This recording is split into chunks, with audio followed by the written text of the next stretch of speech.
That was so funny. I was doing the countdown. Hi, this is I'm on StreamYard and I'm having so much fun with this right now.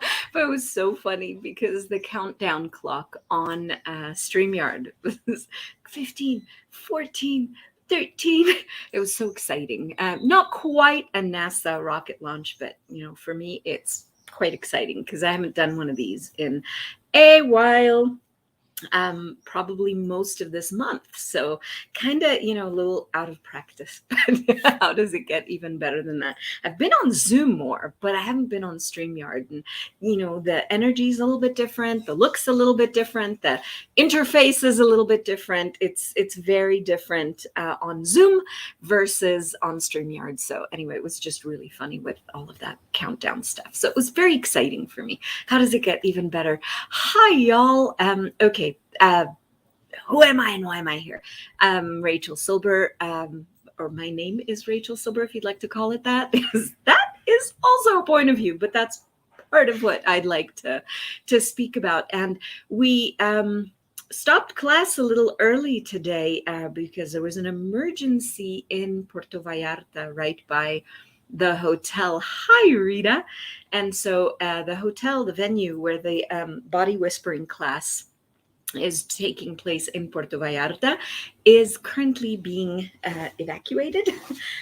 So class is off for this afternoon, and I thought, I'm still in this class mode. What contribution can I be? What conversation can I have? What invitation could I be to some of that yummy energy and the space? So in case you didn't know, look wherever you're looking at this. I'm sure I shared onto my personal profile, into the Joy of Being profile, into the Space of Possibilities Facebook group, and the Being You Without Hiding group. Dr. Dane did a beautiful Facebook Live / YouTube. Hello, Patty. Hello, Rita. So he did a beautiful exploration directly from the body whispering class. And so you'll have some of that energy of space, which is what really we've been exploring this entire month. I enjoyed one of the most unique Symphony of Possibilities classes with Dr. Dana at the beginning of September, online as well. I've been doing a lot of stuff online.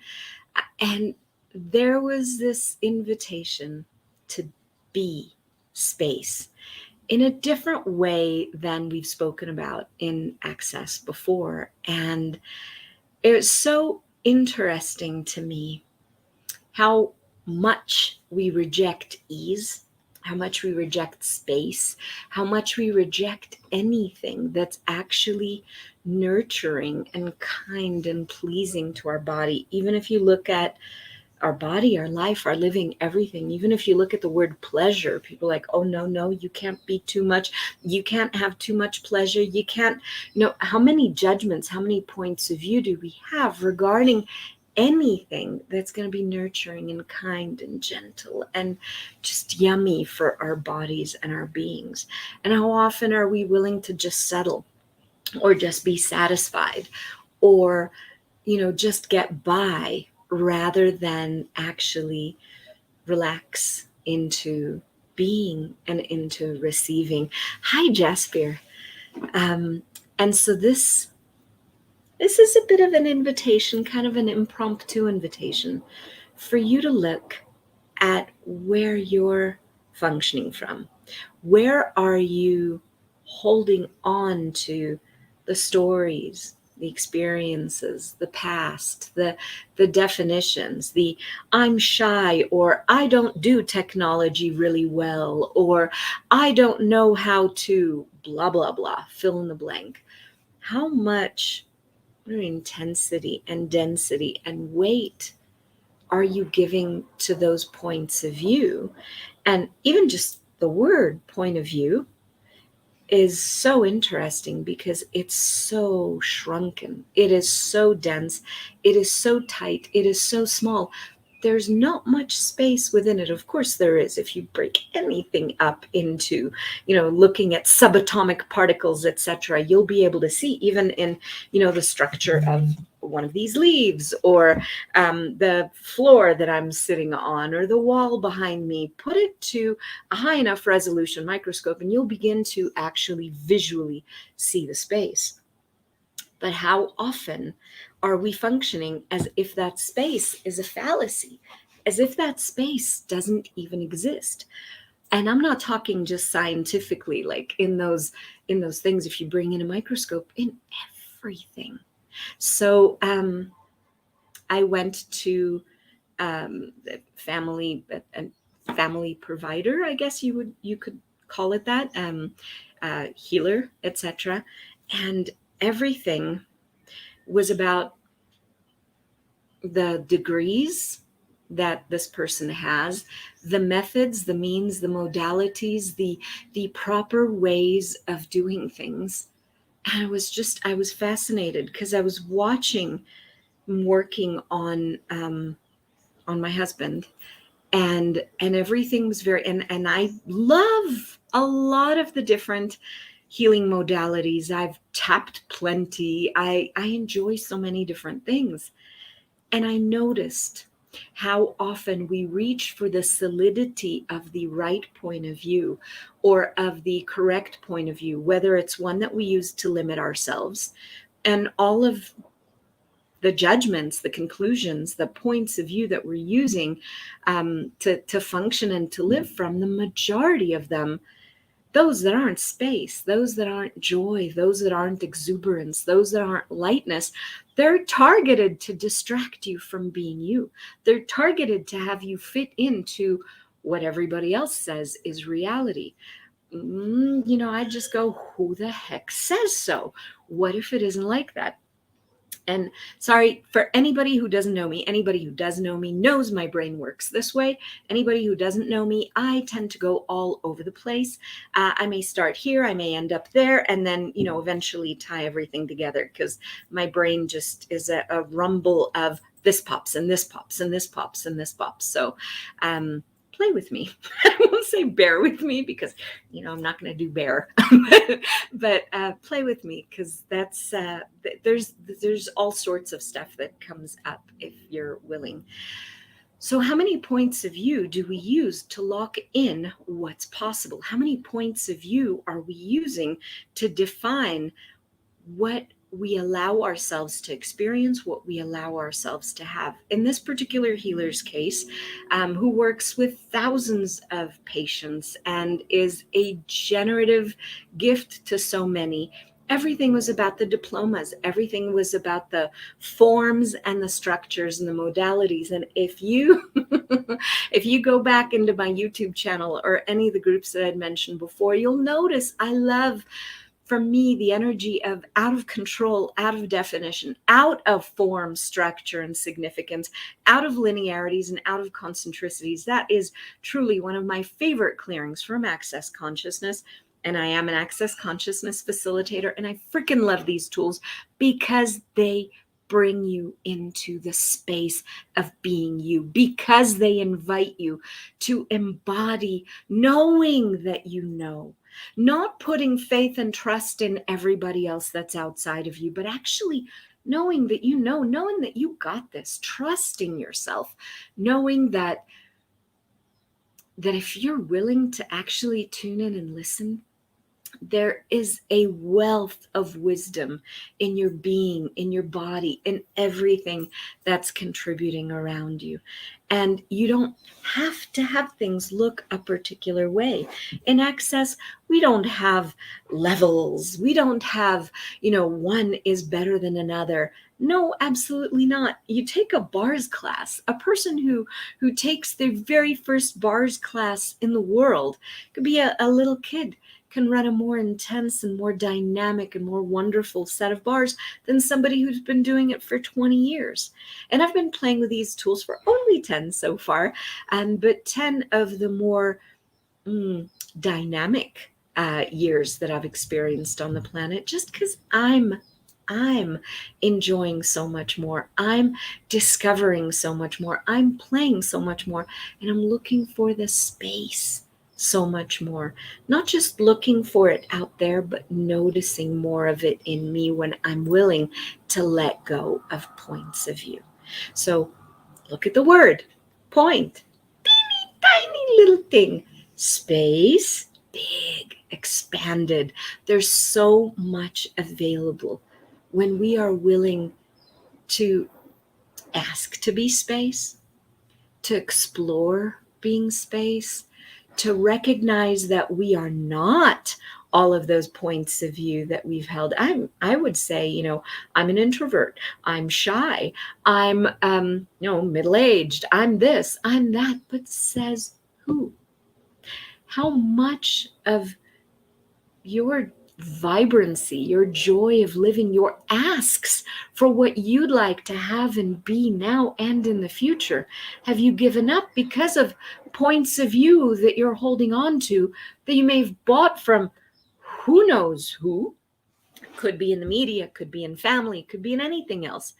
Whose point of view did you buy?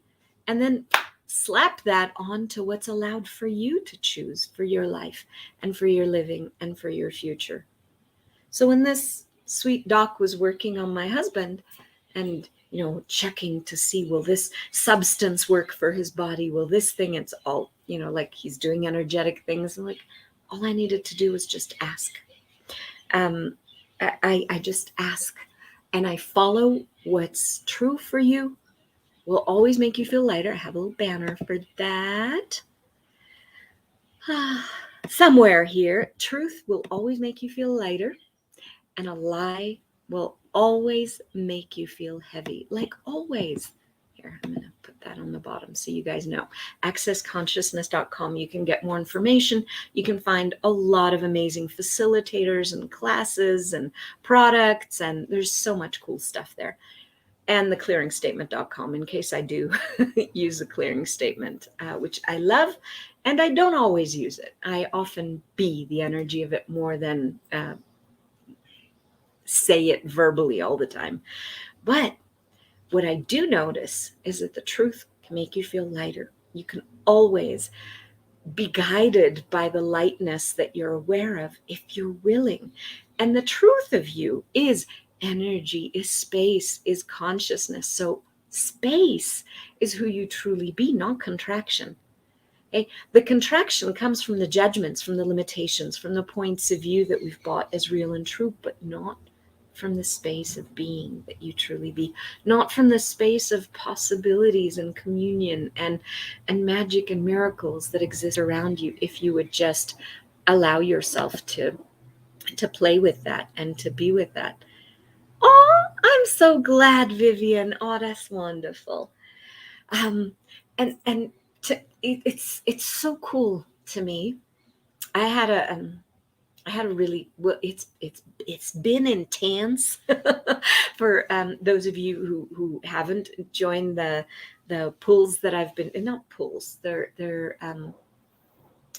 there's an official name for it. What was the official name? Symphony Group Tasters. So I play a lot with the symphony of possibilities energies, and we're not allowed to post them live like this. But that's why I created an invitation during the month of September and October, where in Access Consciousness, we have the You Are Not Alone campaign. This year, due to all sorts of interesting reasons, I'm not able to offer free bar sessions, which I've done all the previous years pretty much. Well, last year I didn't. 2020 was just like blip.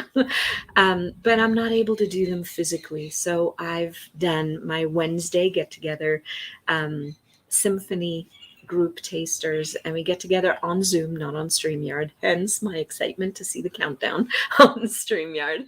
And we play with energy and we invite in space, and you're welcome to join me. They're totally free. Somewhere beneath this, there's a link to my link tree, and there's a link there directly to join the Zooms, and then you'd get the recordings of the previous ones as well if you're joining in there. But it's been a really full-on last couple of months, medically speaking, life and living speaking, everything speaking.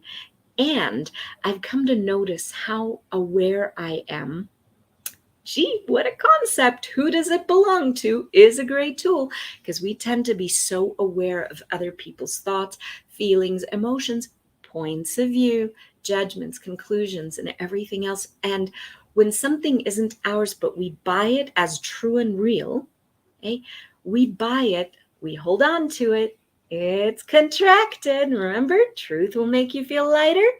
A lie will make you feel contracted. When it isn't yours, it's a squeezy, squeezy, squeezy on your insides, on your life, on your creations, on your everything. And it doesn't have to be. And even a couple of days ago, so yesterday we began the body whispering class with Dr. Dane, and I knew I had to be here. And the day before, I was pretty much in tears and curled up and miserable. And but the thing that I love is that we are not that moment in time. We are not that point of view that's passing. We are not that feeling that we happen to be perceiving and getting the information about. We're not that. We are so much more. Hi, Marita. And that's the thing. When we recognize that we are so much more than anything that we've ever imagined, then just that noticing allows a space to come in, allows this spaciousness to begin to push aside all of those thoughts, those feelings, those emotions. And it isn't about, oh my God, I have to get the right thought here. I have to get the right feeling here. I have to be positive. And you're talking to a person who for years believed that I had to be positive, that I had to, I had to keep tapping until I can change whatever's going on. I have to, say the right clearing in order to change things. And then I came to realize that when I'm willing, jeepers, when I'm willing to be present with something and just be with it, there is such a, when you don't come at something from the I have to fix you or I have to fix me kind of mode, there is a level of presence, vulnerability, beauty, phenomenons that's available if you're just present with what is and noticing. You don't have to go into the thoughts and trying to fix them. You don't have to hold on to any. You don't have to try to get the right thought or the right feeling or the right emotion or the right, no thought, no point of view, no emotion. You just have to be willing to do what Dane says in the body whispering book, just be interesting. Literally, he called it interesting. Then he went into the tool, interesting point of view. But just being willing to be curious, just being willing to notice, and isn't this interesting, is such a level of freedom, immense amount of freedom, because it in and of itself inserts space, inserts chaos into anything that's going on around you. In other words, things don't have to follow the same ordered path. Things don't have to keep, this is going to happen, then this is going to happen, and then, oh boy, it's a downward spiral. No. When you're willing to be that space, that presence around something, and this isn't like, oh, I'm going to get present now. Sorry for anyone who really likes a lot of means and methods and modalities. I'm kind of like the that. It's so funny. And that's what I love about the tools of access and just the space of being, is that you don't have to keep worrying about fixing anything. You just notice, you be present, and it begins to shift and change. I had something here, I'm not sure why, but it is pulling on me to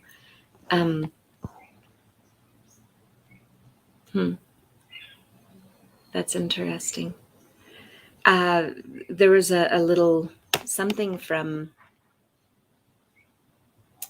that's fascinating. I'm gonna read something to you guys. It's little, And it is from Raz, the days long ago when Gary Douglas, the founder of Access Consciousness, used to channel in level 2 and 3 classes, which are now called Choice of Possibilities classes. He would channel different things, and this one's I had it open, but it's asking to be read. So I'm just going to follow the awareness. We keep thinking that we are our body, or we keep thinking that we are these thoughts that are going through our head, or we keep thinking that we are whatever points of views that we're having. And we keep thinking, which puts us into contraction and diminishment, and sometimes joy, and many times pain and suffering and frustration, because we're taking on things that aren't really us. I don't know why it's asking me to read this, but it's asking me to read this. Maybe somebody who's going to be watching this now or in the future really requires to hear this. So odd, but I'm going to pause from everything that I was saying and let's do this. So this is from Raz. It is reality when we have pain and suffering. Now I'm just going to add something.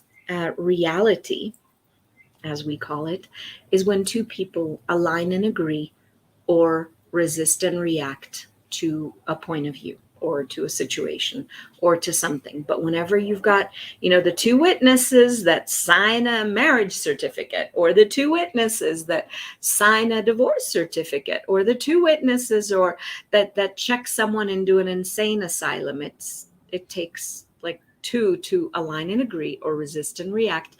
And then you've got people saying, yes, this is the thing, this is reality. I love nonsense. For me, what non-reality could we choose that will be a lot more generative, a lot more phenomenal, a lot more fun for us? But anyway, from Raz, it is reality when we have pain and suffering, because a body experiences pain and suffering. So we create ourselves as mortal beings when we suffer the pain and the reality of physical embodiment. Somebody wants to contribute. When we buy the seriousness of our emotions, when we buy the seriousness of our feelings, when we buy the seriousness of our pain and debilitation, when we buy the seriousness of death, each and every one of those creates reality and truth and limitation. But it is not us. When we move and we become intimate with ourselves, with who we as a being are, when we embrace and acknowledge the oneness and the wondrousness of us, all of that falls away. The pain and the suffering goes away. The debilitation of the body goes away. The need to keep it alive or to kill it goes away, and choice becomes the operative state of being. And I love that. I'm not sure why I had that open to read it to y'all, but and yes, she's given us a piece of her ass, I guess. That's Annabeth. And she is lots of fun. But that's the thing.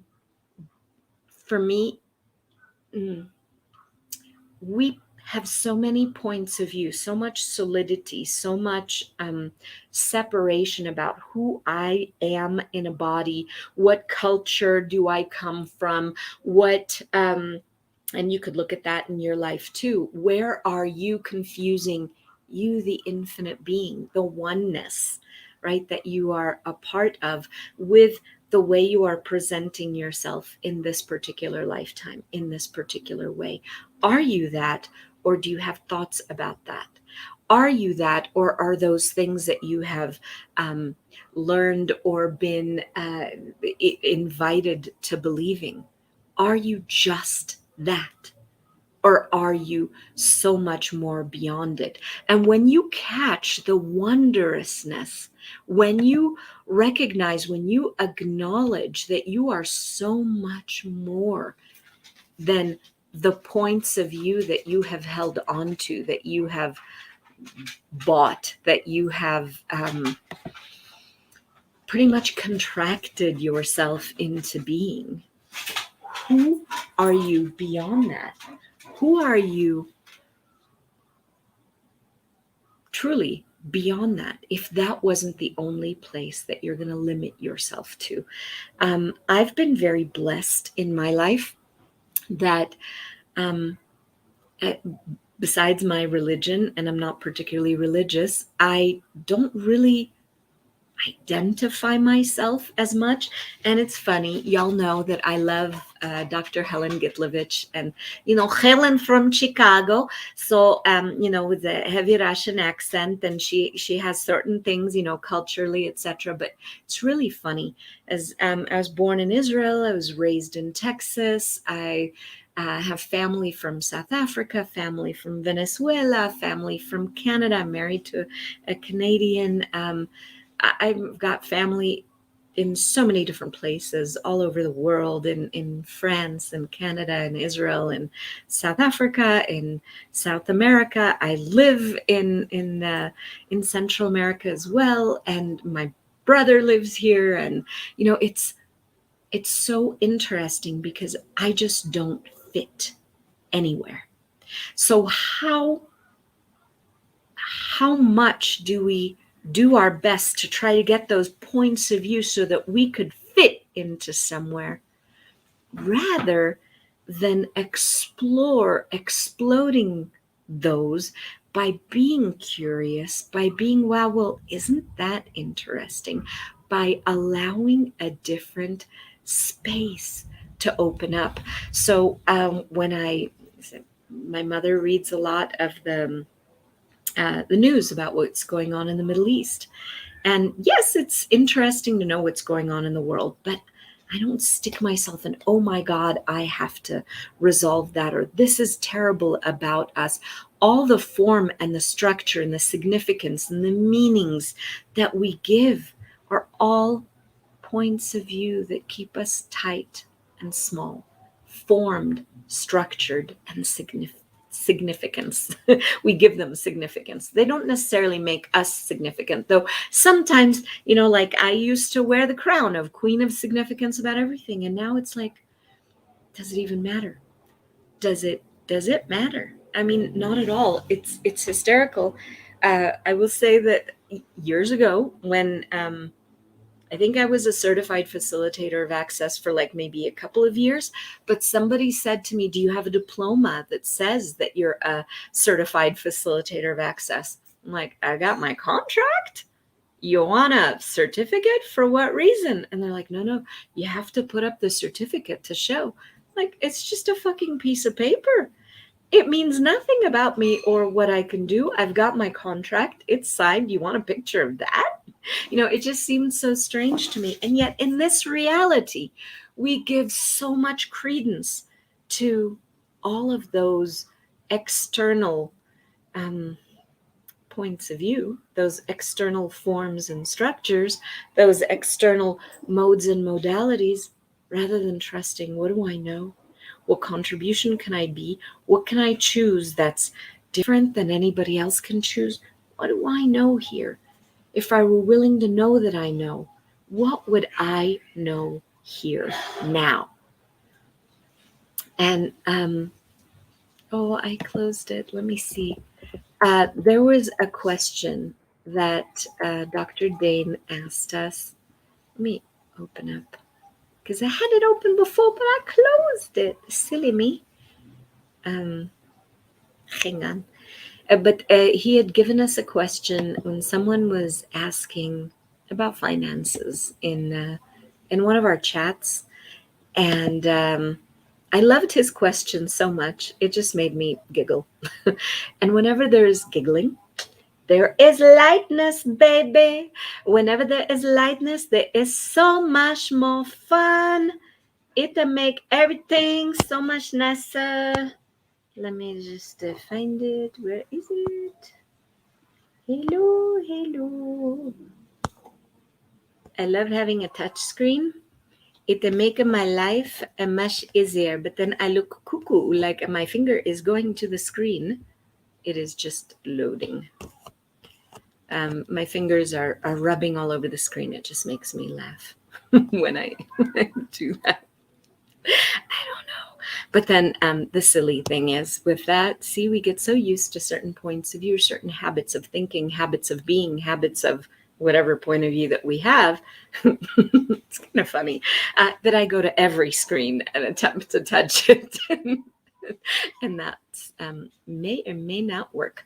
So the question Dr. Dane gave, which I loved, was how rich are you that you're not willing to be that you actually already are?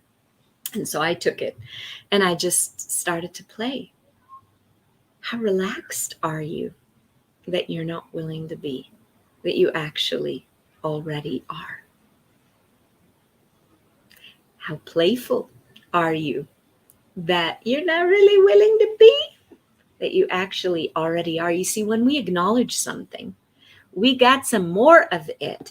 But when we don't acknowledge it, it is a tough thing to have. But when you acknowledge it, it's amazing how it just expands out in the world. Because when you're acknowledging something, guess what?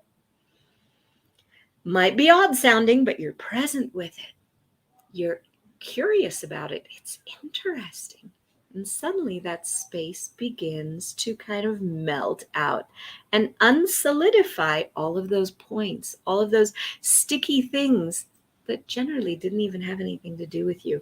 It's so interesting to me because I used to defend a lot of the points of views that I held on to so dearly. Now I am more of, if you want to call it a happy idiot, call it a happy idiot. I don't know who I am. I know, I know my name, but I never know who I am when I wake up in the morning. If there was something that I liked before, the following day, maybe I do, maybe I don't. I'm willing to let go of so much that I thought was me beforehand, that there's something new that's available to me, a whole new experience. And one of the gifts, my husband would laugh at me saying, you don't remember things because whatever is no longer worthwhile to recall, I just let it go. And I'm willing to embody and to be more space. Not as much with my body. I've had more of a challenging relationship with my body. Super grateful for my body and used it as kind of the final frontier. I don't know if anybody else has ever done that. The proof of being a wrongness walking. Having that point of view of being a wrongness walking, and there you go in my body. Rather than actually allowing my body to relax into being what my body would like to be, into asking my body what my body would like, how playful, how joyful, how hedonistic, how orgasmic, how happy my body would like to be. And all of those are points of view. So when we're willing to let go of the points, we can begin to have far more fun than we ever did previously. So, how spacious are we willing to be? How spacious are we not willing to be, actually, by holding on to all of those points of view that we already are? How much in communion could we be with everything that's around us, asking to play and contribute with us, that we've not been willing to be because all by myself, me, myself, and I kind of thing.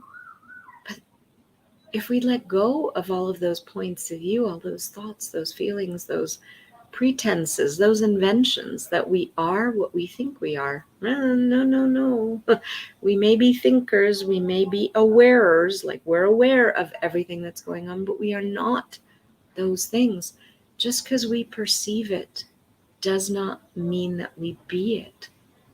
So, how much more in communion are we that we're not willing to be, that we actually already are? And how miraculous, how magical are we that we're not willing to be? We're not willing to consider it. But if we'd really get present, if we'd really, really get present, we'd notice we actually already are. How grateful are we that we've not been willing to notice, we've not been willing to be, but that we actually already are. And what would change if we would be willing to embrace that, to be that, to explore that? Yeah, it's phenomenal for me when we're willing to see beyond what we think is there. And there's a tool in Access, and I love the tools of Access, as you know already. Access slut, which invites us to look beyond all of those thoughts, beyond all of those beliefs. And it is what we call the crazy phrase. But truly, is it really, really crazy? Or is it crazy when we're not being that? And it is everything is the opposite of what it appears to be. And nothing is the opposite of what it appears to be. And I love the brilliance of this tool. I love the space that this tool invites us to, because where we generally go is to the form. We generally go to the matter. We generally go to the right and the wrong and the good and the bad. And we don't notice what's beneath it, what's beyond it, what's around it, what's through it. If I'd be willing to be present, what would I notice on the other side of what I think is this way? And if I were willing to just get present, to use the tool, what gift would I find in me, in the situation, if it didn't look the way that I think that it ought to look?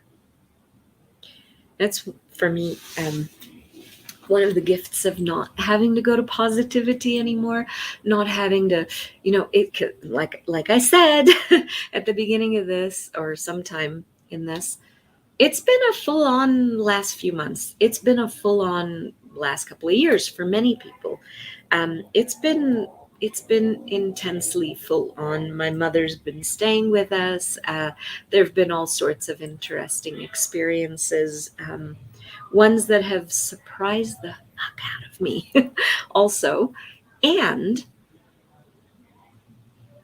when I see the innocence of the person, when I see the innocence of the situation, when I see the innocence of what's going on, in other words, there's no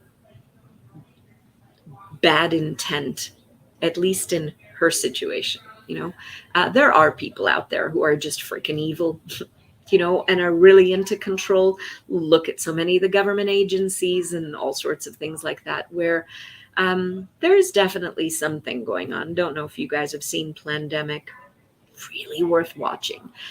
So yeah, there are things out there. There are people out there that try to reel us in, literally reel, like a fishing line, reeling in, like this, and real, REAL, like reality. They try to force something down our throats. But if everything is the opposite of what it appears to be, and nothing is the opposite of what it appears to be, what is real? Because we already know reality is two people aligning and agreeing, or resisting and reacting to a point of view. So who says what's real? But they try to reel you in.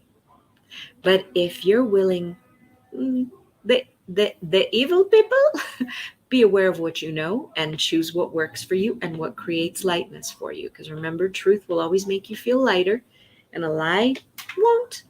Will make you feel contracted and heavy. So, if you're willing to know that if it's not light and expansive and easeful, and it could be something that you're not really enjoying. Like, it could be lighter to know that someone is choosing to die. But the thing is, and the truth always makes you feel lighter. A lie contracts your universe. But if you're willing to know that there are no surprises. And it's a lot easier to deal with what is rather than all of the that goes on in our heads. And one of the things that has created the most amount of space for me is that everything is the opposite of what it appears to be, and nothing is the opposite of what it appears to be. What is in there that I know? Beyond what I think I know, what's going on here? And if you don't believe me, you might want to repeat that phrase, I don't know, 3 times, 5 times, whatever works for you, 50 times if you feel like it. Let's do it together 3 times, shall we? Everything is the opposite of what it appears to be, and definitely what we assume it to be, and nothing is the opposite of what it appears to be. Everything is the opposite of what it appears to be. Nothing is the opposite of what it appears to be. Everything is the opposite of what it appears to be. Nothing is the opposite of what it appears to be. Everything is the opposite of what it appears to be. Nothing is the opposite of what it appears to be. Everything is the opposite of what it appears to be. Nothing is the opposite of what it appears to be. I don't know about you, but I am more relaxed, and I was pretty relaxed before I hopped on. But it does create a space. It invites you into a space of your knowing. And to me, the gift of somebody's so excited of the tools of access is that gift of our knowing, is that trust that we know what works for us. We know what works for our bodies. We know what works for us, what's true for us. And it may be that, Dick, Jane, and Harry over there, it doesn't work for them. That's okay. We're not all the same. As Rumi said, and as Dr. Dane says, we are both the ocean and the drops, not only the drop, nor only the ocean. And so every drop is a bit different, but we are not separate. We are the ocean. So we can't say what's true for another person. We can only know what's true for us.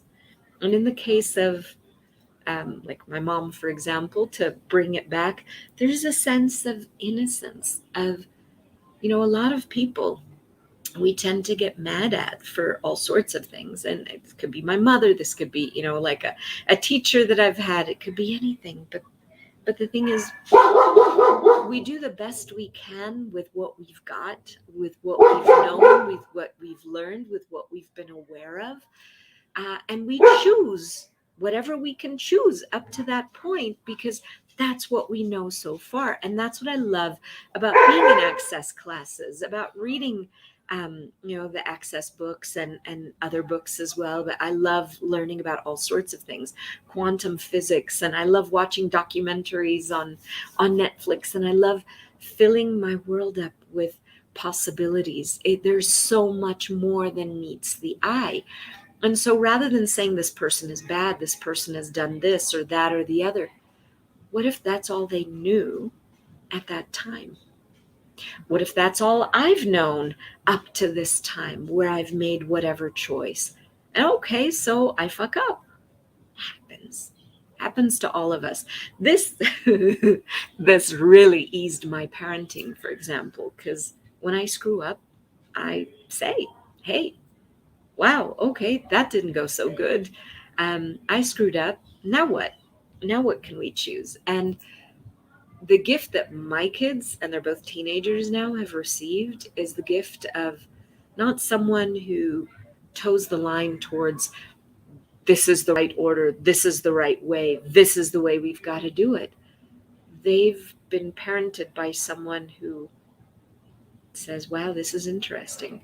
And this didn't work out so good. What can we choose now if we'd be willing to choose something that's going to create greater here? So what if you give yourself a much better time? What if you weren't so harsh on yourself? You want to judge yourself, you can. It just leads to more contraction. I'm not saying you gotta. I'm just saying, if you're willing, all of life can come with ease, joy, and glory. And when you're not trying to prove anything, you're not fighting for the rightness of your point of view, you can begin to perceive, to receive, to explore, to enjoy everything. You know what's really cool? Those of us who are willing to look beyond what anybody else tells us is the right way to be, those of us are the courageous, magical, freaking phenomenal. If I do say so myself, we're freaking awesome because we are the choosers of something else is possible and available. Every time we stop judging ourselves, particularly, but also other situations, we open up a space for things to shift and change. Every time we recognize that, to create a reality, to solidify something, takes two people or more to align and agree or resist and react. Whether you choose a positive polarity or the negative polarity, it's still polarity, right? And you're still creating that as solid and real. But if you let go of that point of view, if you go, wow, that's just interesting, something gets released, something opens up, something changes into the space of being that we be. Every time we don't just drop into the judgments, even when we're having crappy ass days like I did the other day, curled up and crying and feeling miserable and sorry for myself. Okay, next. And like an hour later, after I was reading the body whispering book, because I was going to be in the body whispering class, and um, I so enjoy the book. It's a brilliant book, by the way. If you haven't read it, Dr. Dane here wrote a body whispering book, and it is beautiful, beautiful, beautiful, beautiful, beautiful. I can't recommend it enough. Maybe in the Space of Possibilities group, I'll start reading it out loud, but it won't stay on their lives. So you're going to have to catch me live for that if you feel like it. I wonder what that could create, but it created more space in my world. So what can you choose that will create more space in your world? It could be repeating the mantra of access. All of life comes with ease, joy, and glory. It could be saying everything is the opposite of what it appears to be. Nothing is the opposite of what it appears to be. It could be using the clearing statement. Pock and pod everything that's allowing this to exist. It could be, and this is my favorite, is just noticing and getting present with something and knowing that it is not me. I am not those points of view. Now, I don't have to not have any points of view. I just have to allow any point of view to be just curious, just interesting, just observing them, just being present with them, not buying any point of view as the truth of me. And it's so funny because there's this sweet, sweet young lady who works for Access who was giving me some tips about social media. And, not that I'm very good at that. I don't do anything by any book, really. And I'm in the process of working on a website, kind of my way, slow way, whatever way it's going to show up. But my website keeps getting locked up. So everything's on Linktree. But I'm working on something on a different platform. But it was funny because she said to me, why don't you call it rachelsilber.com? Well, first of all, there's an artist named Rachel Silber, and she has that website. But even so, I would never choose that as a name for a website that I would have because it doesn't represent me. And it's the oddest thing. She actually said, what do you mean it doesn't represent you? Well, that's your name. But that's just one definition. That's just one expression. That's just one way that the water of this ocean is showing up in this embodiment, in this moment, in this story, in this body, in this being Rachel Silver. But I choose the joy of being, and the joy of being includes everything. And it isn't limited by the definition of me as a gender or an age or a name or a culture or anything else. It's so funny to me. And apologies to anyone um, who may be offended. Sorry. um, but it's fascinating to me how much people refuse to receive the energy that's beneath something because it does not come in the package that they have judged, deemed, concluded, or decided is the correct way for it to be. And I'm often not that package. um, but we have so many points of view. I'll only receive when someone speaks in this particular way. I will only receive when someone speaks. But what about energetically what's going on beneath the surface? What about what's actually going on beneath the words? If we are willing to be present, if we are willing to receive, then there's nothing left to resist, to exclude, to separate from, to reject. And again, space changes everything. It's fascinating to me how much we create destruction in life, in living, in relationships, in bodies, when we hold on to points of view, like my mother, for example, from the time I was a little kid, would always say, oh, bodies break down. Bodies are not machines. Bodies were created in a split second kind of moment of consciousness.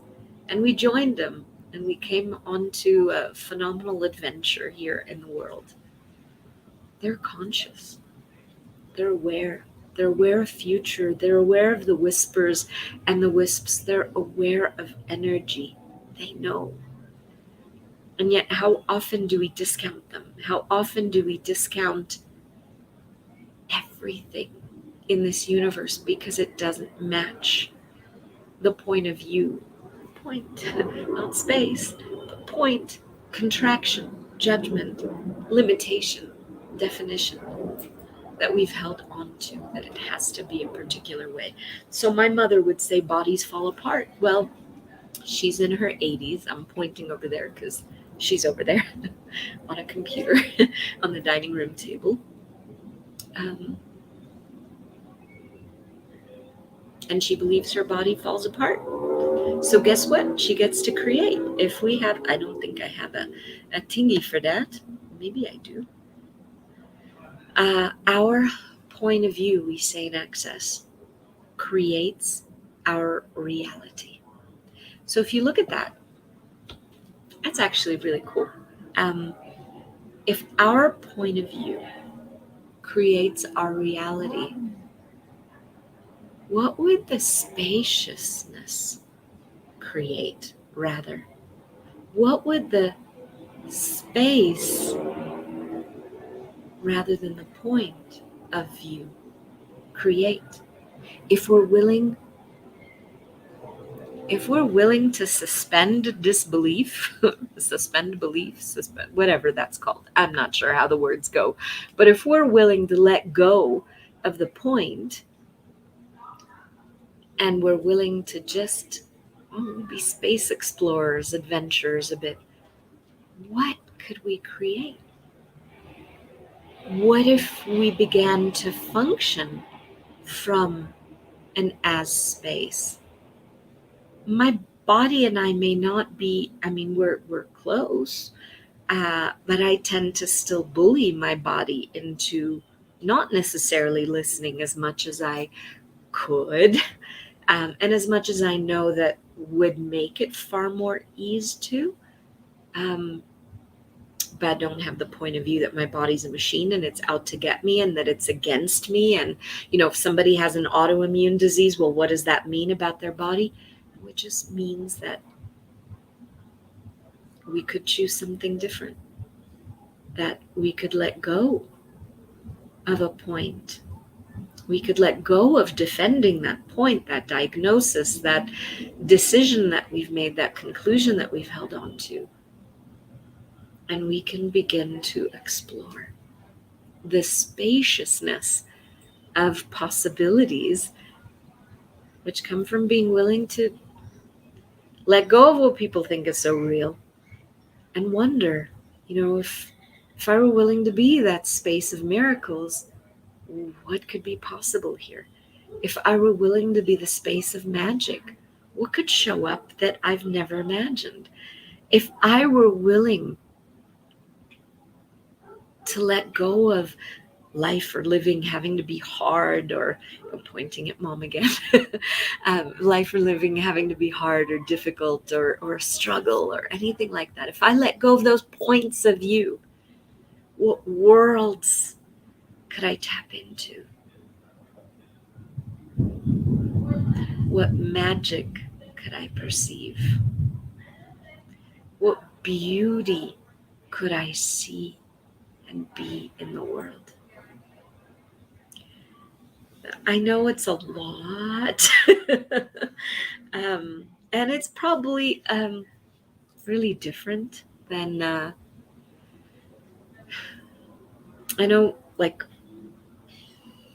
when my husband hears me, sometimes he says, you could talk like that to me, honey, but most people, they don't even know where to begin to have this kind of conversation. I've heard Dr. Dane expressing things in different classes that I've taken over the last few months, years, months, lifetimes, whatever. And he has a knack for putting things in a way that most people are willing to receive. But there's so much that he's aware of that he's not putting into words. And Gary Douglas, the founder of Access, the one who channeled Raz, damn, there is so much that that man is aware of. And he only gives us like the tip of the iceberg, because that's all we're willing to explore. And so, my husband will tell me, you're going off the deep end there for most people. But you know what? That's what I love. I love the deep end. I love the depth of knowing that there is a beautiful energy that's available to all of us if we'd be willing to suspend belief. And it's funny, if you look at the word belief, it's B-lie-F.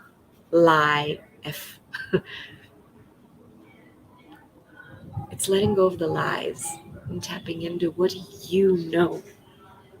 What do you know that's true for you? And that's what I love about Access. It's letting go of resistance and embracing and receiving the gift of everything that's around you, including you. How often have we not included ourselves in our life and in our living? How often have we dismissed ourselves rather than asked, universe, consciousness, show me the contribution that I can be out there in the world. What would it be like if each of us, when we wake in the morning, ask to be that greater voice, that greater choice for something different available on the planet? And like I was saying before, courageous, beautiful, amazing friends, it's us choosing to be the space of us. It's us choosing to not jump into judgment, to not jump into conclusions. It's us choosing to be curious, to be in that space of wonder. It's our choosing to receive that creates not just a different world, You're thinking too small if you think it's just here and now, this planet Earth. We are part of something so much greater. And, so many people say the universe. Aha, y'all watch Spider Man sometimes? It's the multiverse of possibilities. There is more to this world, any world, than meets the eye. And there is more to each of us than meets the eye. And I'm just now, as I'm speaking to you, I think it'd be a heck of a lot of fun. In the next few weeks, I would love to facilitate a foundation class because I'm grasping how much more is possible, um, and how much more there is if we'd be willing to look through the eyes of wonder at the world. What else is possible beyond anything we've ever imagined? What a gift that would be. And in the meantime, I'm sorry I'm keeping you longer than an hour. That's naughty Rachel. I would love to see y'all on Wednesdays if you'd like to join me for the symphony group tasters. They're just 30 minutes long, and sometimes I talk, sometimes it's beneath and beyond and without words. Um, but I wonder what contribution we could be, being more of the space of us, being the space of being. We keep thinking we are the points of view, but we aren't. We are the being that's beneath, between, around, through every molecule, not just within our bodies, but beyond them. We are part of this amazing universe, breathing through, creating, choosing, flowing. And we are phenomenal beyond our wildest dreams. And when we stop resisting that, then we can truly receive all of life coming to us, coming through us, coming with us, with ease, with joy, and with glory. Thanks, y'all, for being here, and hope this was a contribution. It was to me, just being able to play with you guys. Thank you, and thank you, everyone who reached out, wrote a comment. Hi, Louisa, I just see you there now. Thank you for being here, and how does it, and or in the future, and how does it get any better? Bye, y'all. Oh, and see, I take a few moments. I I rubbed anti bug spray on me because I was being bitten. But this did say, "Que más es posible?" And I have my reminders. IPOV, interesting point of view. EJG, ease, joy, and glory, baby. And I did have BU next to the dandelion here. There was one, I promise. But the gift of us being is the magic and miracle, that phenomenons that changes everything around us if we are willing to acknowledge, to embrace, and to be even more of that. And not dismiss us. Y'all, please. Stop saying, oh, somebody else has got it. Oh, Gary. Oh, Dane. Oh, Simone. Oh, Brendan. Oh, whoever else. Each one of us choosing creates a phenomenal ripple effect in the world. Each of us choosing is a gift beyond your wildest dreams. Each of us choosing creates the future, the world, the possibility that we had no idea before could exist, but it is there. And the more we play, the more we choose, the more we enjoy, the more we laugh, the more we include everything and not reject anything, no matter what package it comes in. I mean, I remember my daughter from the time she was teeny tiny.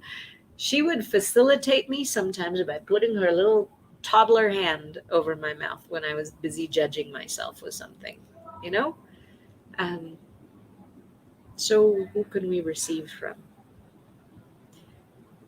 And how much more would we be willing to be the ones that are contributing on the planet? Ain't no time like the present. Let's be space, shall we? As Dane says, now is the space. The space is now. And I say the space is us when we're willing to be it. So, shall we? Bye, y'all.